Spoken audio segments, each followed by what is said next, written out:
Говорят, что самое дорогое ожерелье на шее женщины – это руки обнимающего ребенка. Дети дают своей матери энергию. Она может свернуть целые горы. А материнская любовь тоже как топливо, которое позволяет обычному человеку совершать невозможное.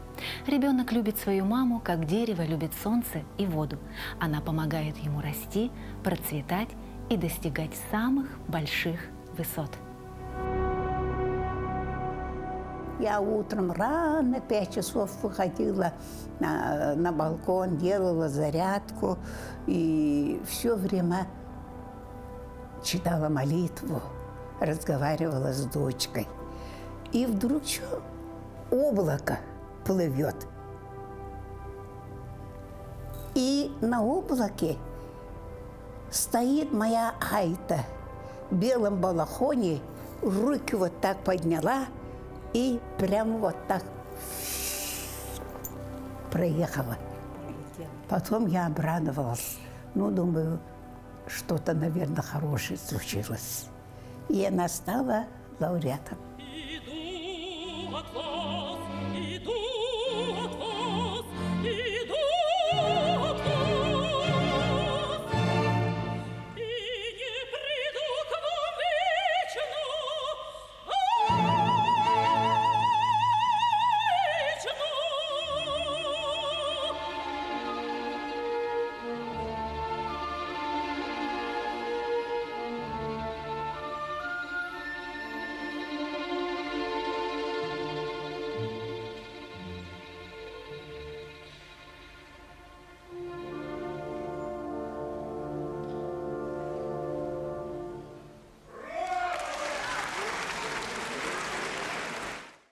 Это, конечно, самое знаменательное событие в нашей жизни, и в ее, и в моей, потому что это получила первую премию на конкурсе Чайковского. Это очень престижный конкурс, естественно.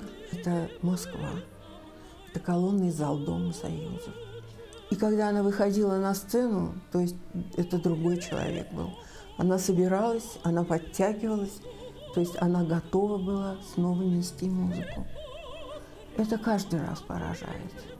Конечно, воля и такая хорошая стойкость творческая. Это тоже ее качества, которые раскрывались вот в период нашей работы. До конкурса Чайковского был конкурс Собинова, где она... Это называется конкурс конкурсов. Там выступают только, принимают участие в этом конкурсе только лауреаты нескольких уже прошедших конкурсов. И Айтуша там стала лауреатом первой премии тоже.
Она очень разная.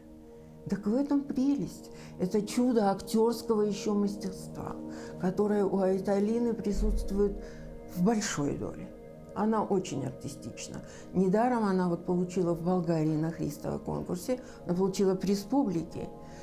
И когда в заключительной сцене, там третий тур, нужно спеть партию. Она пела Азучену в спектакле в оперном театре. И вот эта заключительная сцена никогда не забуду. У нее тогда были очень длинные волосы, это роскошь. И когда она падает, умирает Азучена, Она падает, и волосы летят впереди, зал вздохнул, просто задохнулся вместе с ней. Это потрясающе. Разве можно это забыть? Хотя прошло больше 25 лет уже с этих пор. Первую партию она исполнила в моем спектакле «Нюргун Батыр стремительный». Она еще студенткой пела партию Туя Армако, Марка Николаевича Жиркова, опера «Нюргун Батыр стремительный». Вот, совсем молоденькая, она там исполнила Туя Армако, ну и не говоря о том, что она сейчас всемирно известный человек, и золотая медаль конкурса Чайковского, и в оперном театре. Она сейчас работает со мной в Арктическом институте. Мы воспитываем студентов, детей, актеров, и она преподает вокал.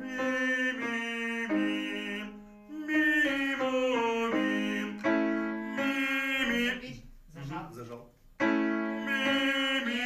Не спеши. Открыл, заполнил вот эти места все воздухом. Тяжесть во лбу почувствовал.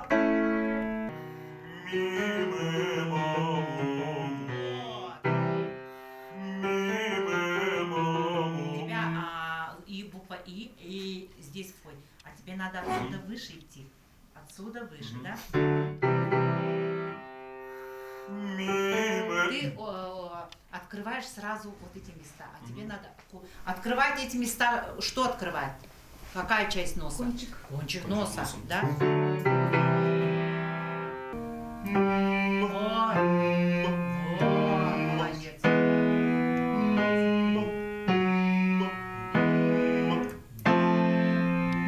Нет? Нет, это мягкое небо. Нет, ближе.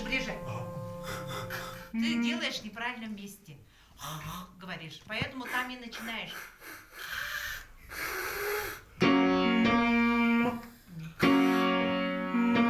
Нет, с рта начинаешь ты. Вот. Молодец. Вы знаете, когда учишь, научаешься и сам многому. Поэтому и вот этот процесс, он, видимо, уже будет до конца. Она, конечно, умничка. И вот за это я очень люблю и ценю ее.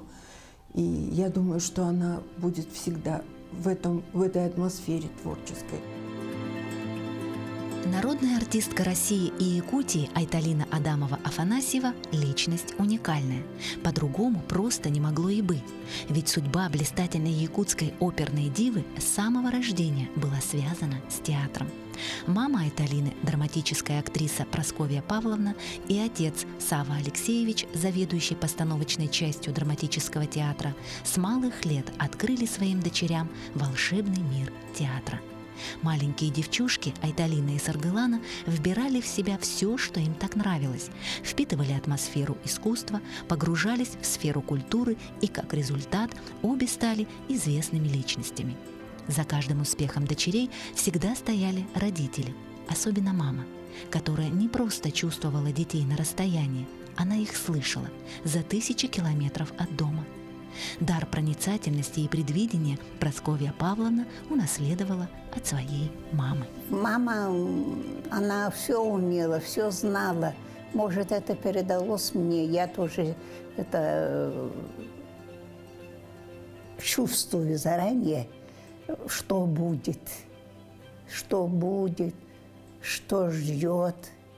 Ну, так, снятся какие-то странные сны. Когда Айта поехала учиться в Свердловск на консерватории, и вдруг я в этот день, в какой-то день, значит, чувствую что-то неладно. То ли давление поднялось, то ли что-то такое. И сижу дома, и вдруг форточка открывается, это наяву. Форточка открывается, и оттуда ветер дует, и голос Айты «Мама!» Вот так кричит, страшно кричит. Мне стало страшно. Я подумала, все, что-то случилось с моей дочкой. И что? Она шла по парке, там пешком шла, не на автобусе. И там встретили парни, перелом сделали ей. И в это время, видите как, оттуда мне приходит сигнал. Вот что значит мать и ребенок. Там короткая дорога была. Между гаражами надо было идти до общежития. И я закончила поздно, как поздно, к 8 где-то вечера там уже. Я шла, и между гаражами короткой дорогой шла, и вдруг на меня нападает вообще какой-то альбинос. Белые волосы, белые ресницы, все белое, кожа вся розовая. Он на меня напал, я не знаю, что он хотел, он меня начал душить. И он, видимо, как-то странно, у меня прямо хрустнуло. Я так громко крикнула, и смотрю, женщина идет с авоськами. И он увидел и убежал. И все, я после этого, показалось врачу, мне сказали двусторонний перелом челюсти. В это время, наверное... И в это время мама, видимо, это... Я пришла, у меня вообще все вот так отекло страшно. И меня начали лечить в Свердловске, но и тут начали, зашим сделали, я вообще не могла открывать рот. Я там ела через трубочку. Но так как я хорошо училась, не пропускала сессию, все сдавала вовремя, мне академ не дали, а просто вот досрочно я сдала, и меня отпустили домой. Но я приехала, к моему счастью, был Алексеев Рева Захарович, мы до сих пор дружим, я просто его очень обожаю, очень благодарна до сих пор. Естественно, он мне сказал, что меня неправильно вылечили, потому что я не могла открыть рот, и я разговаривала с закрытым ртом. Могли же сказать профнегодность. И опять же мне по второму разу сломали челюсть. Вот так я с нуля опять начала. Но из-за того, что у меня огромное желание было петь и стать певицей, и непростой, потому что я очень мечтала глобально, всегда мама говорила нам: вы должны достигнуть то, что мы не достигли. Да?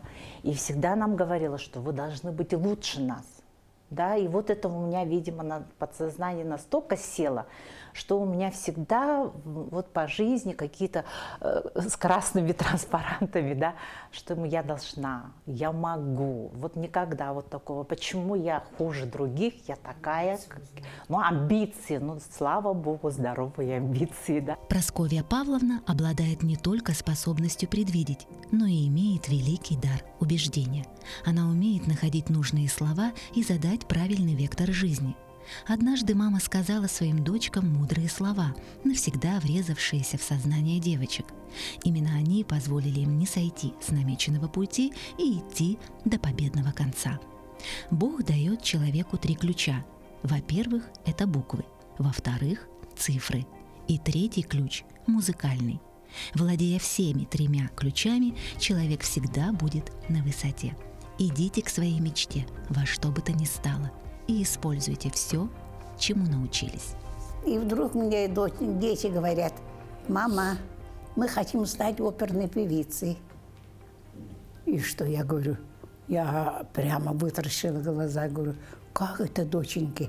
Это не просто взять да стать певицей оперы. Это очень сложно.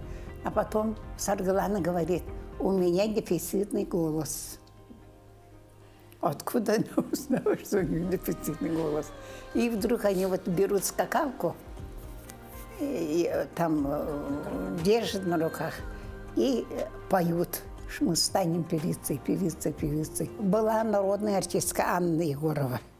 И вот я с ней поговорила, сказала: вот старшая дочка говорит, у нее дефицитный голос, хочет стать оперной певицей. И что?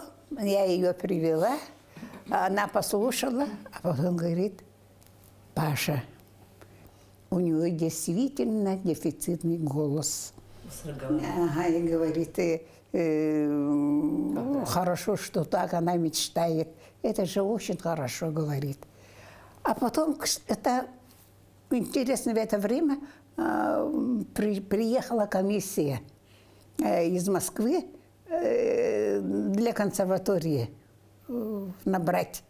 Послушали Саргалану И сказали, что у нее дефицитный голос. И сказали, что ее бы сразу взяли, но она еще рано в школе учится. И поэтому пусть она, говорят, учится в музыкальном училище учится. А после этого мы ее сразу возьмем в консерваторию. А потом она поступила в музыкальное училище, училась, и она так хотела стать артисткой, стать певицей. А потом со связкой что-то у нее случилось. И врач театра оперы и балета посмотрела, и почему так она так сказала? У тебя связки слабые, ты не можешь стать певицей. И так она сказала, и ее в голову так вдолбила. По-моему, в то время у нее какой переход, мутационный период, по-моему, был. Но, видимо, не судьба стать певицей. Она так трагически это все перенесла, нарочно хохотала вовсю, громко говорила. Все наоборот, нарочно. Она говорит, не могу, я не могу вот так. А потом сказали, пусть она учится на дирижерско-хоровое училище пока. Поступила, ей не понравилось, она бросила. Зато вместо тебя она это нашла. Я все время была хвостиком сестры, и я за сестрой решила поступить в музыкальное училище. Я тогда пела таюк, пришла, там спела таюк, меня там музыкальный этот слух проверили, сказали, что абсолютный слух, и меня взяли сразу. Меня взяли на первый курс, но так как я поступала со своей подружкой Иванова Ася, сейчас она Кривошапкина Анисия, она пианистка, ее взяли на подкурс. Я пошла, попросила, говорю, вы можете меня взять на подкурс? И с первого курса меня перевели на подкурс, так что я в училище училась не 4 года, а 5 лет. Вот. Ну, это, наверное, все, что не делать, все к лучшему получается. Да, я тогда же после 8 класса поступила. Но на вокале меня не взяли, меня взяли на дирижерско-хоровое, потому что у меня лет мало было, поэтому после 18 лет только брали тогда на вокальное. Так что большую роль сыграла моя сестра, да, в выборе моей профессии. Потом она поступила в Свердловский институт, театральный институт, она там училась, и на майские праздники я к ней приехала. И я прослушалась в это время в консерватории, сказали, приезжайте осенью обязательно, то есть летом. Ну хорошо, и так решилась моя судьба. Я опять хвостик за сестрой приехала в Свердловск. Действительно, это не судьба, то, что я должна быть на сцене, хотя я тоже закончила театральный институт. Я рано поняла, что ничего от меня не получится. Надо рано уходить. Я вот смотрю сейчас вот на артистов, да, в театре. Иногда вот именно просто так на сцену выходит, да. И вот то, что вот мама всегда говорила, или по максимуму, да, или, например, быть хорошей актрисой на сцене, или вообще хорошим просто человеком, понимаете? Я это рано поняла, и, слава богу, рано ушла с театра. Но с театра не навсегда ушла. Начала работать именно свою вот деятельность трудовую в городе Якутске как режиссер. Режиссер Центра культуры Кулаковского. И при директоре Святославе Павловиче Григорьеве. Организаторские способности, то, что у меня было заложено с детства, не открылись. А вот тут действительно прошла такую школу, что меня уже назначили ответственным, уже там художественный руководитель, режиссер, там начальник отдела и так далее. Поэтому в течение 20 лет у меня вот это состояние или как бы талант, не талант, руководителя открылся. Тарглана Савична очень творческий человек. Когда я была вот генеральным директором Дома дружбы народов, она была у меня художественным руководителем. У нее всегда есть идеи, проекты, которые всегда она вот старается, да, ну и, конечно, внедряет в работу и в жизнь. Она активно работала в общественной работе, Ассамблеи народов Республики Саха.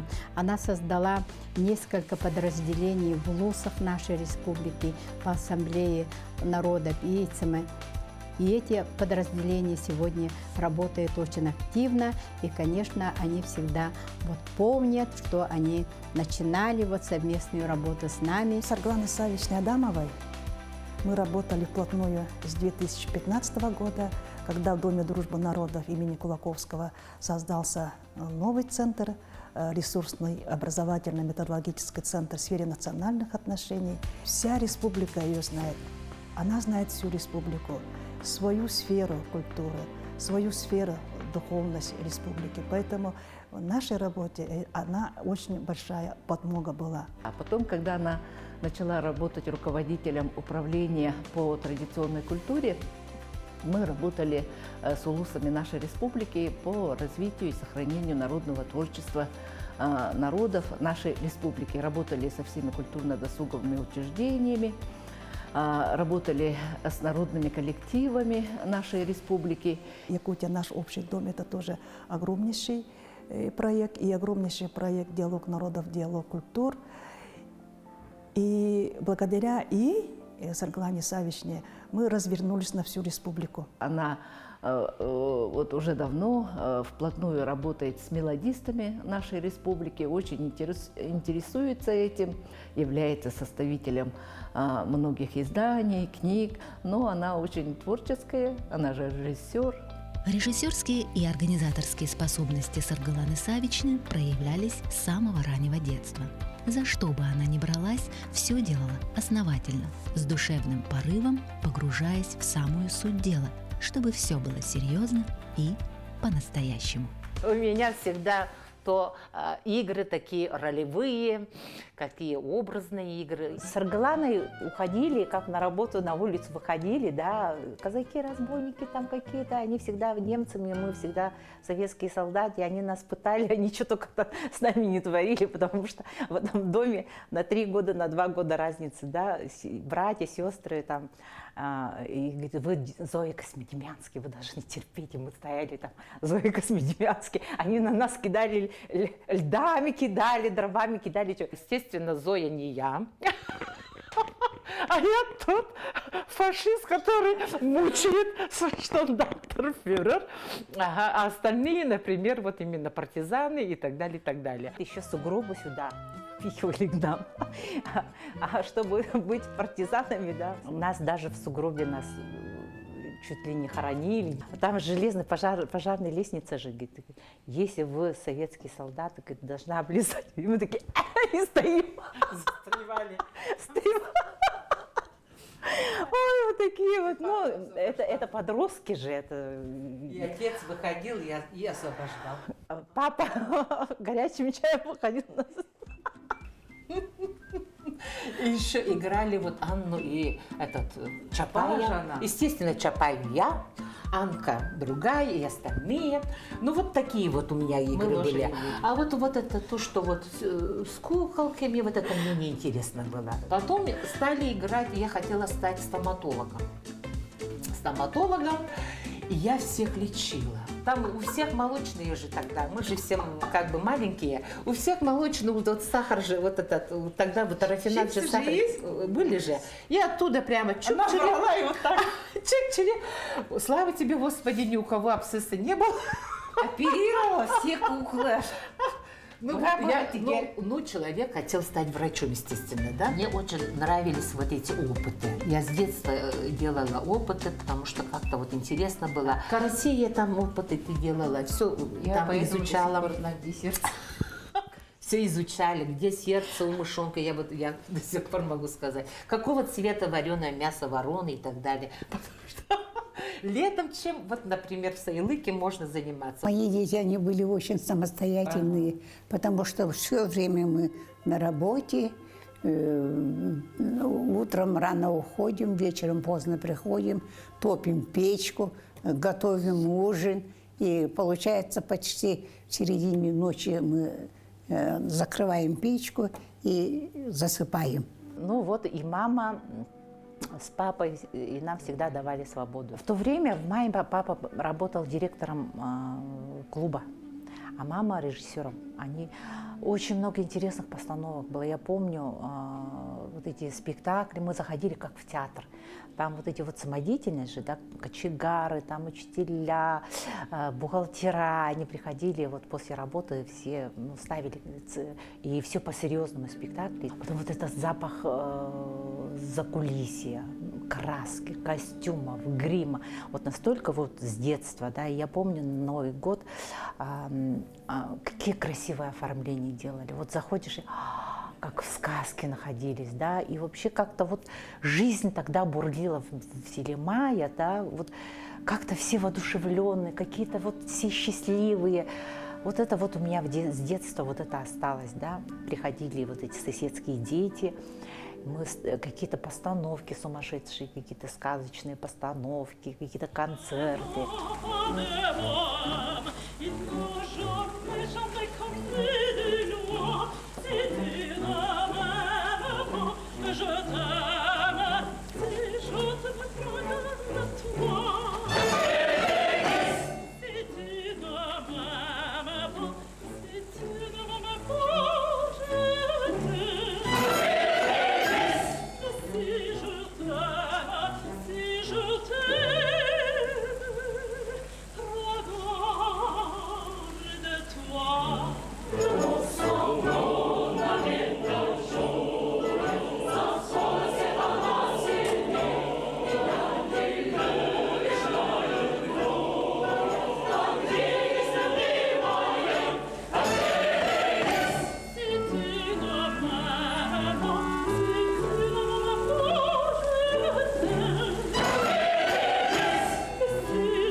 Традиция, да, вы не удивляйтесь, я всегда елку ставлю 8, где-то 7, 9 ноября, потому что всегда времени не хватает.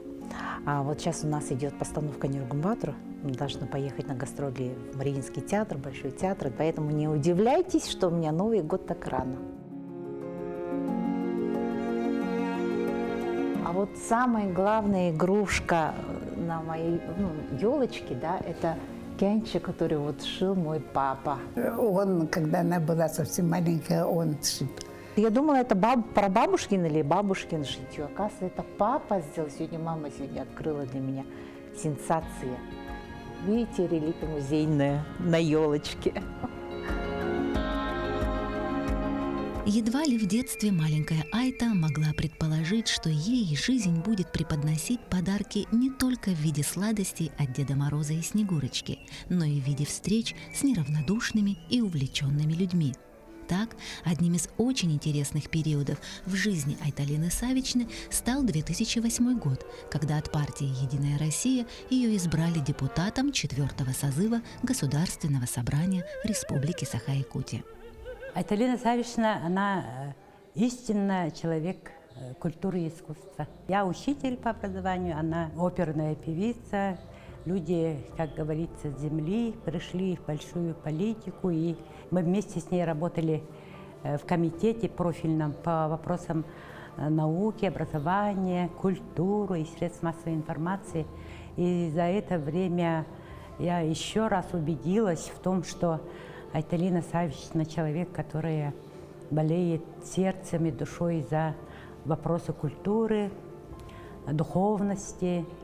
Начали ездить в районы для того, чтобы посмотреть, чем дышит, чем живет культура района, какие планы у них, какие проблемы. Будучи народным депутатом, Айталина Савична выступила инициатором и соавтором многих региональных законов, в том числе касающихся развития культуры, музеев, библиотек, государственной поддержки прикладного искусства, защиты и сохранения эпического наследия коренных малочисленных народов Севера. Появились выставки, которые собирают народ Якутия матеревая.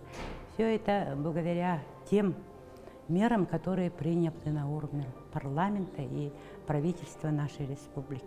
Айталина Савична — человек тонкой натуры и очень хорошо у нее заложены основы, можно сказать, нравственности, человечности, доброты. Бабушка, я помню, да, говорила, и мама говорила всегда, всегда с людьми любой чин, любой человек, хоть бедняк, хоть там вообще с любым человеком надо всегда воспринимать наравне, потому что все люди одинаковые, но судьбы разные. Но души у всех одинаковые. Но уже сколько ты лепту в свою душу положил, естественно, уровень, да, человека, но всегда надо с людьми, с любым человеком надо разговаривать наравне. Вот это вот тоже наше воспитание, поэтому у нас, наверное, нет и звездности нет, и зависти нет, слава богу, да, и амбиции здоровые. Ну вот у нас тоже вот это воспитание от родителей осталось, и тоже им спасибо огромное. Ребенок словно подсолнух, тянется к светлому и чистому, как к солнцу. Какими мы хотим видеть детей, такими и должны быть сами.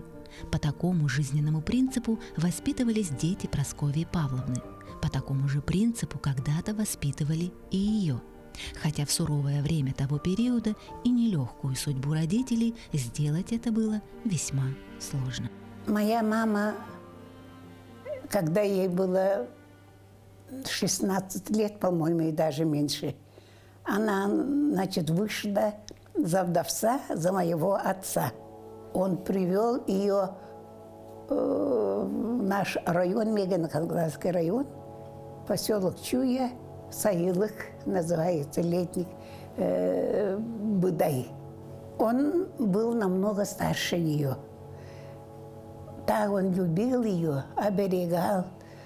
У него, моего отца, характер был очень такой доброжелательный, вежливый, остроумный. Поэтому моя мама влюбилась в него. Сначала они жили очень счастливо, родились дети. Ну, а потом от тяжелой жизни, наверное, стали умирать дети. Детей 9, по-моему, они похоронили. И моя мама, ну, тогда была совсем молодая. Конечно, она началась такая трудная жизнь. Потом отец мой, не знаю, когда ему сколько было, тоже ушел из жизни. Отца не помню. Он умер, когда мне было, по-моему, 1,5 годика или как-то. Даже фотографии нету. Мама говорила, что было одно фото, но она кому-то отдала, человека, который поехал в город, чтобы приумножить эту фотографию. И он не доехал до Якутска, потерял. Поэтому я не знаю моего отца. Не могу представить. Мама моя бедная осталась с 3 детьми маленькими. И она сама одна стала работать. В колхозе была самой передовицей, работницей. Детей оставляла, конечно. Кому оставишь? Дети сами остаются. А потом мама опять вышла замуж. И родился сын. Но дети никогда ему не видели, что мама страдает, что ей тяжело, что ей больно. И она все скрывала, ничего не рассказывала. Все время улыбалась, как будто ей легко, как будто ей все хорошо. Поэтому мое детство прошло очень счастливо. Хотя мы были очень бедные, но почему-то я не чувствовала, что я самая бедная, что нам этого не хватает, что это что-то хотела, этого нет. Ну, это, видимо, мне кажется, это все от мамы. Моя мама, она умела все заранее догадываться, что будет, и видела сны, появлялись какие-то видения. И видно, мне кажется, она почувствовала, что я смогу дожить до старости. И поэтому, видимо, она все разрешала мне. Я росла очень свободной, бегала по природам, собирала цветы, и ходила по лесу одна, пела, радовалась жизнью. Поэтому я так благодарна маме, как она была очень сильная женщина, очень сильная. Моя мама постоянно не твердила, это нельзя, вот это нельзя, не указывала, а своим поведением, отношение к жизни, отношение к людям учила нас. Потом я стала сама мамой, вышла замуж, пошли дети, приехали в свой район, Меган-Кангавасский район, и стала работать режиссером Байнинского народного театра. Я проработала 7 лет, после этого поступила в театр. Очень красивый человек, внешне, внутренне, человек очень преданный искусству, театру. И она много исполняет роли матери. Вот она в моем спектакле по произведению Сооронбай Молдона «Перед восходом солнца», спектакль назывался «Свобода. Жаркий день», и она исполняла роль матери, но отрицательную роль. Представляете, отрицательная роль, но все равно, играя такую очень резкую, такую отрицательную женщину, маму одного из героев, она вот в ней все равно, вот это интересно, вот даже вот проходит через такую вот роль. И она во всех ролях, которых она исполняет, маме и другие роли, она вот в ней вот есть это вот чувство красоты, чувство такой вот как бы материнства. Вот этот образ матери в ней вот очень глубоко и очень такое ярко проявляется через ее роли, через ее жизнь.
Проходят годы, мамы нету.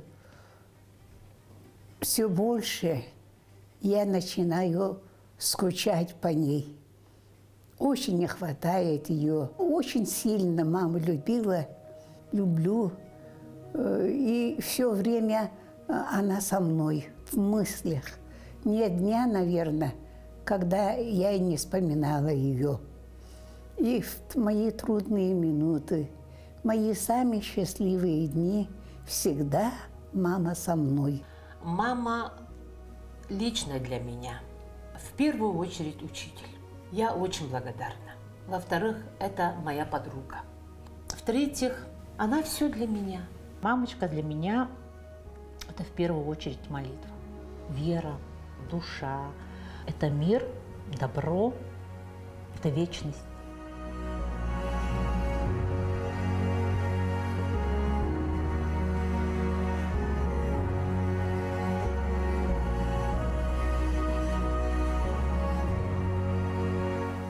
Одна из притч гласит, когда Господь не мог поспевать всюду одновременно, Он создал матерей. Не зря говорят, что устами наших мам разговаривают ангелы.